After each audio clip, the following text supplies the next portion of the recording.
Moi, je crois que ce qui est souvent à l'origine de la jalousie entre deux amis, c'est le fait que l'un croit qu'il devrait avoir tout ce que l'autre a.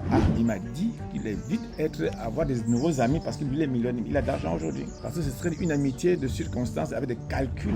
Le drame souvent, c'est que dans les amitiés, il y a la concurrence, il y a l'acharnement à vouloir se surpasser au point de en vouloir à l'autre. Malheureusement, la plupart de ce qu'on appelle les amis aujourd'hui ne sont là que pour se calculer. Comme l'avant-centre et l'arrière, l'un veut dribbler pour marquer le but, l'autre va empêcher. Vous devez l'aimer dans le dénuement, dans la richesse et dans tout, sans avoir envie que vous preniez sa place. Il ne faudrait pas, parce que vous avez été ami à quelqu'un, si le destin veut qu'il ait la chance de prendre de l'ascendant sur un domaine, que vous en fassiez pour vous un deuil au point de lui en vouloir.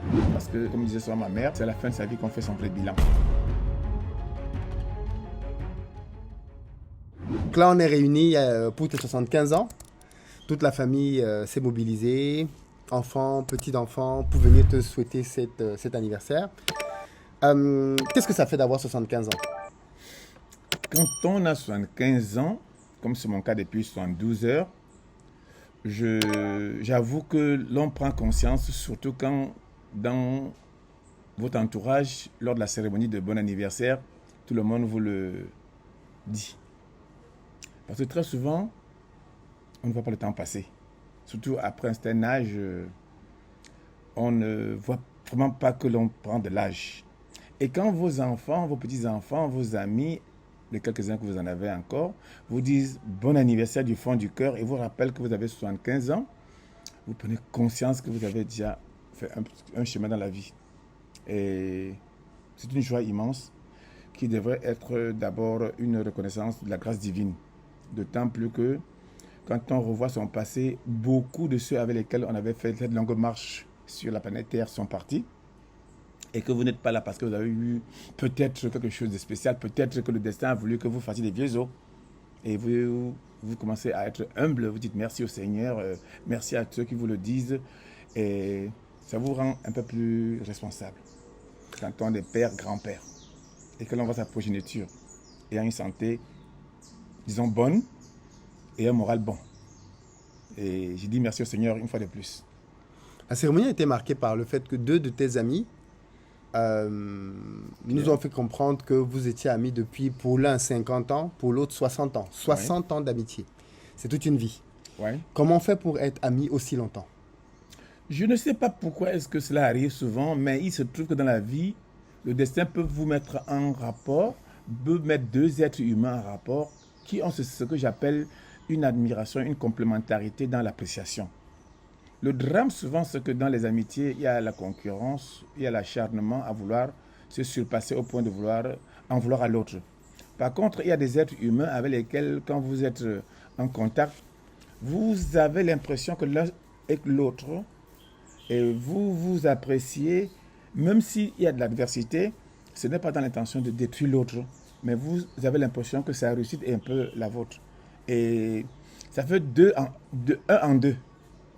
J'ai eu la chance d'avoir quelques rares amis, parce que j'en ai eu aussi, malheureusement, qui, au fil du temps, au fil des années, se sont révélés être des faux jetons, qui peut-être admiraient, avaient des avantages à être avec moi, et quand ils n'en avaient plus, ils sautaient sur une autre branche.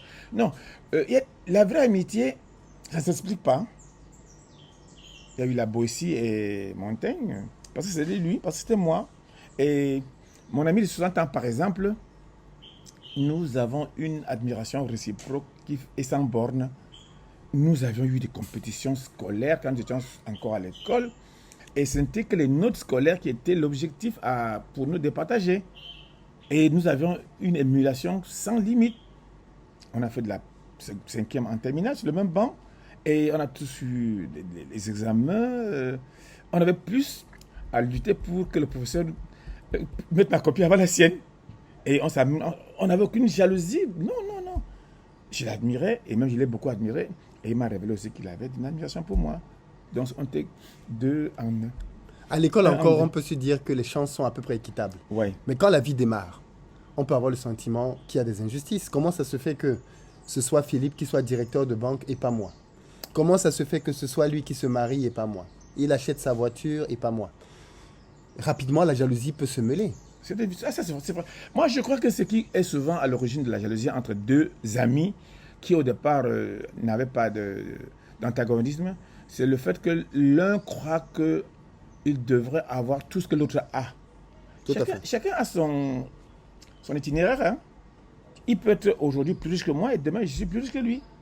Mais il ne faudrait pas croire que parce qu'on était amis autant que T1, toute la vie on sera amis. Il peut arriver que l'un fasse une bonne carrière, un bon ménage, bref, que l'un ait une santé de fer, bref, et que l'autre vivote. Mais, comme je dis souvent, il ne faudrait pas avoir le gros cœur, de vouloir à tout prix chercher à avoir ce que son ami a quand le destin ne vous le donne pas à l'instant où il a. Comprendre que chacun est venu sur terre avec sa destinée et admirer quand votre ami réussit et ne pas le jalouser. Parce que demain, il peut tomber. Et ce n'est pas que vous le souhaitez, mais vous devez l'aimer dans le dénuement, dans la richesse et dans tout, sans avoir envie que vous preniez sa place. Sa réussite m'a souvent fait plaisir, il le sait.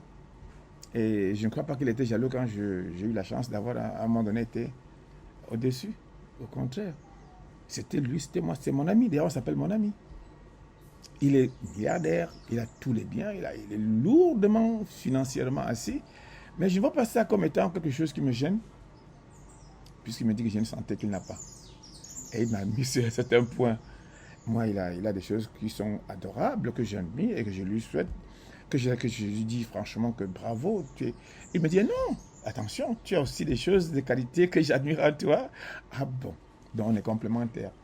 Il ne faudrait pas, parce que vous avez été ami à quelqu'un, si le destin veut qu'il ait la chance de prendre de l'ascendant sur un domaine, que vous en fassiez pour vous un deuil au point de lui en vouloir, non.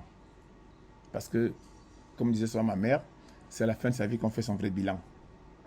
On peut avoir été heureux pendant peut-être 40 ans et les dernières années de votre vie, c'est un calvaire. Donc, il ne faudrait pas en vouloir à un ami parce qu'il a peut-être aujourd'hui beaucoup de bien. Non, non, non, non. Gardez l'amitié, même s'il est en prison, allez lui rendre visite. Soyez honnête. Beaucoup de gens ont perdu la notion de l'honnêteté, de la franchise. C'est la roublardise, c'est les coups bas. C'est ça qui gêne l'amitié. Votre ami vous fait confiance, méritez sa confiance. Or, malheureusement, la plupart de ce qu'on appelle les amis aujourd'hui ne sont là que pour se calculer. Comme l'avant-centre et l'arrière. L'un veut dribbler pour marquer le but, l'autre veut empêcher. Alors que vous devrez voir les choses dans la même direction. S'il réussit à avoir un succès, vous dites bonne chance, bravo. C'est un succès partagé. Et quand il se lance le malheur, qu'il soit partagé. Le drame, c'est quand l'un réussit et vous donne un coup de pied au derrière et va chercher un ami fortuné. Ce n'était pas l'amitié.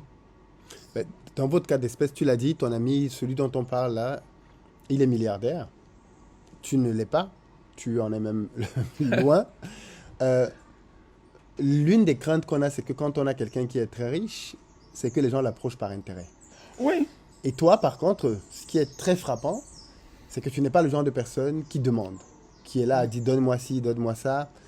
Est-ce que c'est pas ça finalement le secret qui a fait que ça marche? Oui, je le redis, c'est parce que nous n'avons pas eu dans notre vie depuis la jeunesse un conflit de qui va battre l'autre sur un avantage quelconque. C'était que les notes scolaires. Et même dans nos mariages respectifs, on s'admirait. Et c'est resté comme ça. Il est gracieux, il a des moyens, je le sais, mais je ne lui demande pas outre mesure. C'est même lui parfois qui trouve que je ne demande même pas le minimum. Et ça ne me gêne pas. Il m'a dit d'ailleurs une chose un jour, quand je rentre et que je dois prendre la moto, ça fait un sourire, alors qu'il y a des voitures. Parfois il est gêné que je n'existe. Je dis pourquoi? Tu m'as bien reçu. Et quand j'arrive chez moi, je l'appelle à la minute pour lui dire merci pour l'accueil. Et il me dit qu'il est très sensible. Parce que d'autres amis, quand vous vous séparez, c'est à peine s'ils ne vous appellent que pour vous demander encore un coup de main. Je lui dis merci pour la soirée, je suis bien arrivé. Et à la prochaine. Merci pour tout. C'est une amitié qui n'est pas fondée forcément sur le fait que je veux prendre une partie de ses biens. Non, au contraire. Elle est réelle et elle est réciproque. Sans animosité, sans jalousie. Non, non, non, non. Et lui aussi, je le dis, il n'a pas des amis de son rang. Et il m'a fait des confidences énormes. Il évite même des amis parce qu'il a les moyens. Il m'a dit qu'il évite avoir des nouveaux amis parce que lui, il est millionnaire. Il a de l'argent aujourd'hui. Parce que ce serait une amitié de circonstances avec des calculs. Les gens auront l'impression que dans ce milieu où la compétition est atroce, s'ils se lient à eux au moment où ils ont l'argent, ils peuvent penser vouloir l'éliminer pour avoir le max de double. Et à lui, n'ayant pas cette façon de vivre dans sa pensée, il ne pourra pas s'entendre, il peut vivre avec eux. Dans les milieux où la richesse, l'argent est l'objectif suprême, les gens se font une concurrence mortelle. Et lui, il préfère un ami qui ne le pense pas. Et c'est ce qui fait notre longue amitié. Tu as vu l'autre jour, il m'a dit que il y a 60 ans, je n'ai pas changé. Nous sommes retrouvés avec des camarades qui ont envié sa richesse et qui l'ont dit. Il m'a dit, mais toi par contre, je te laisse à 37. Et il y en a qui sont rentrés, ils n'en revenaient pas. Je dis, mais c'est ça, son destin. Et malheureusement, les gens ne comprennent pas certaines choses. Dans la vie, il faut savoir que nous n'avons pas le même destin, même si nous sommes nés le même jour, la même famille, le même coin. Chacun s'est destiné sur terre. Et il faut souvent se contenter de là où la nature vous a mis. Bien que vous devez faire des efforts pour vous améliorer. Si à la suite de ça, le destin vous met à un poste, contentez-vous de ça et continuez à vous battre sans jalouser ceux qui ont plus que vous à ce moment-là.